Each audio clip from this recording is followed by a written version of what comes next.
Hi, good afternoon, everyone. This is Meredith Lego, and I'm doing a series of videos on Ascension science. Today, I want to tackle a subject that has to do with the death process. And obviously, it's a part of the naturally reoccurring cycle of what a soul goes through. But I wanted to talk about what's called exit points. The reason I'm bringing this up now is that several months ago, probably 3 or 4 months ago, as I was meditating in the morning, I heard guides basically ask me, or perhaps it was my higher self, I'm not sure which, ask me, did I want to take an exit point? Now, fortunately, I knew what that question was, and while I've been pretty good at learning to maintain neutrality with meditation, it's a question that obviously caught me off a little guard, and I was able to consider it in each time that it came up because it actually happened twice within the same month. So I wanted to talk about what an exit point is and why it is that we experience it, and as a result it can help you relate better to situations when you have loved ones or even those in the mass collective who are choosing to take exit points. So basically, and I'm going to be reading from some notes that I put together, but an exit point is really a point given to the soul to choose when to exit the incarnation, and that your higher self or your soul will actually plan multiple exit points in a particular incarnation, somewhere between 3 to 5, although I've also heard that it could be upward of 100 exit points. I'm not sure which. I'm going to assume three to 5. So that's the point when your higher self elects to exit the incarnation and the avatar body. Now, what's important about it is that the soul or your higher self is making this election, not the ego.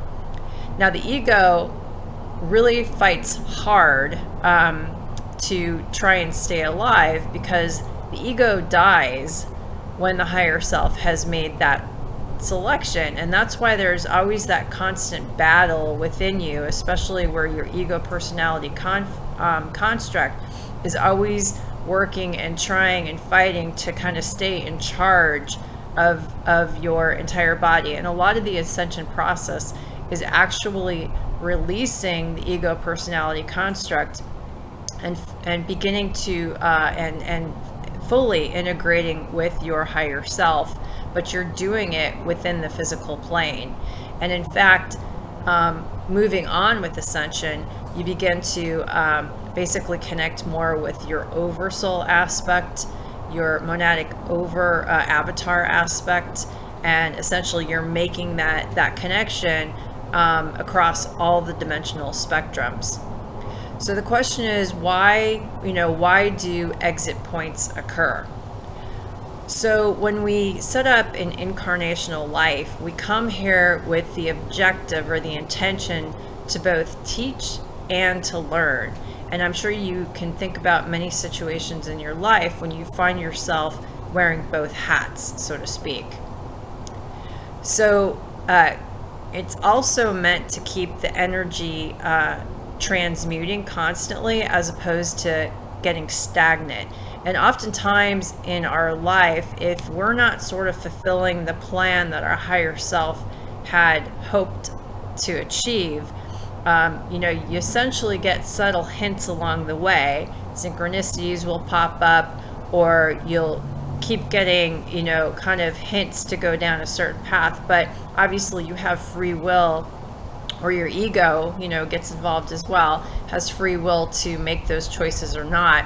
And essentially, if you're not making those choices, the rug will be pulled out from under you, putting you into a situation that forces growth and evolution, of your soul experiences. Because it's really when we have the experience, the personal experience, that we can fully integrate what it means to have gone through that experience and to empathize what it means to go into that experience. And then those experiences and the feelings that go along with them are truly seated within our etheric DNA blueprint. Often when our destiny has been sort of fulfilled, or the plan that we had achieved, at least as far as the soul or our higher self is concerned, that would be a point that the higher self would elect to take an exit point. In other words, you kind of did what you came to do, or perhaps it's a contract that you worked to fulfill, a contract with another being in your sort of soul or oversoul group. It can occur really at any age group. So even a new baby can take an exit point if a contract or quote unquote mission has been fulfilled. And in some cases, it can be fulfilled even before the baby has actually been born. So in some cases, I've heard about, and this comes through channeling experiences, but I've heard about babies who made a contract with a mother, or a soul who's made a contract with a mother in order to take an exit point as part of, let's say, an abortion process, or possibly when you have a miscarriage, and it's really done to try and teach the mother and or father combination a certain lesson. So going through that experience helps them understand more about whatever they need to understand on their soul's evolution. It can happen because we've achieved some measure of success or acceptance. So for example, your higher self may basically not take an exit point if you're not getting the point of the lesson, but it could be that when you've finally gotten the lesson, if you accepted it, or your ego personality has kind of moved out of the way, that could be a point where it's like, okay, we're done. We've learned what we needed to learn, time to move on. And it can also occur if we've released a major pattern or unblocked major karmic energetic imbalance. And sometimes this can also occur when working with other individuals, particularly in close family units, because we oftentimes come in with those particular individuals in order to teach and to learn from each other on how to continuously evolve our soul's growth in the form of physical, mental, and emotional growth. So based upon, one more point actually I wanted to make is that many souls do take exit points at certain times as well, because their frequencies are not matching the rising frequencies on the planet. And so while there could be periods where we're seeing sort of massive quote unquote deaths playing out, if you have that understanding that there's no accidental death, they are exit points. Their higher selves are choosing to do it. So as such, there's really no such thing as accidents, even when it comes to mass deaths or situations that we just went through with the virus that kind of went across our planet. Now that's harder for our ego personality construct to accept, but it's not really our choice, it's the choice of the higher self who has gone through that. And that's why it's so important to obviously, and this is, honestly, as I'm going through these learnings, I'm seeing a lot of great wisdoms in movies like Star Wars, where you've essentially got Yoda, saying to the different Jedi Padawan, don't get too attached to objects, or certainly to people, because essentially, they're making that choice. So if an exit point comes up and it is accepted by the higher self, there can either be obviously a slow or a sudden death of the body. And sometimes that explains sudden death situations like car crashes. So, or like a mass, participating in a mass death situation, like let's say a tsunami or an earthquake, or unfortunately what's been happening lately with mass shootings. So again, that could be for a variety of reasons, but the individual is put into a situation in order to go through that experience so the higher self can essentially release. So, obviously, if you've got somebody who unfortunately has experienced that situation, let's say a sudden car crash, or they're really, really healthy and they're runners and they eat great, and all of a sudden they sort of, die unexpectedly with a heart attack or something like that. That's probably what's going on. If the exit point is not accepted, sometimes the higher self or the soul can experience what's called living reincarnation, wherein the higher self essentially accepts a new destiny and a new focus for the life without the death in the physical body. And so this would be a situation where really the rug has been pulled out from the ego.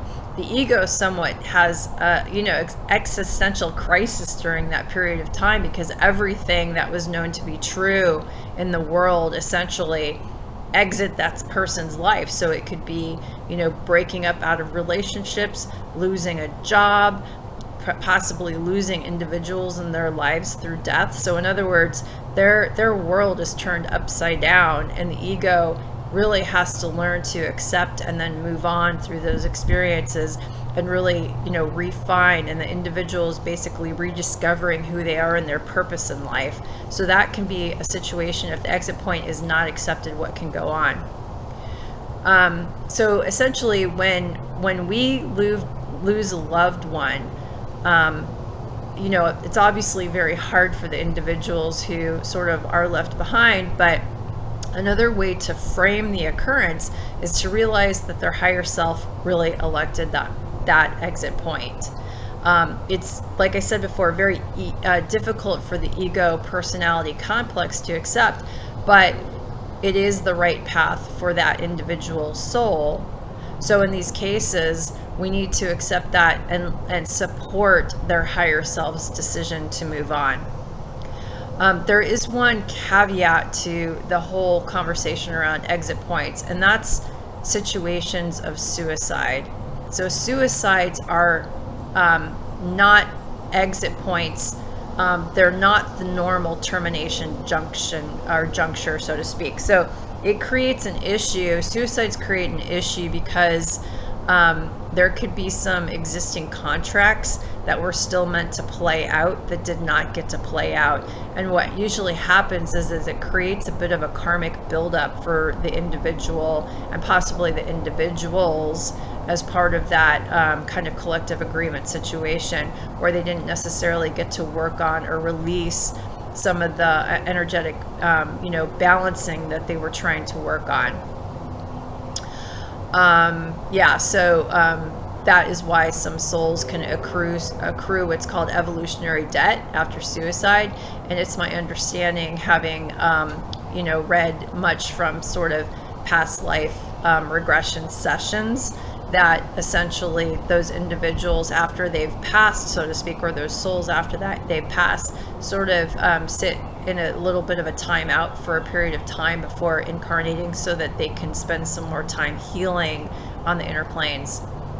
So anyway, I this is kind of a harder topic to talk about, but did want to bring it up because it does provide a completely different perspective about death and the death process, especially as, we're often the ones kind of behind when we've got loved ones leaving, or we see kind of unfortunate mass death situations that occur out there in society. So again, it's coming to acceptance that oftentimes it can be the soul's higher self who is making and electing that decision.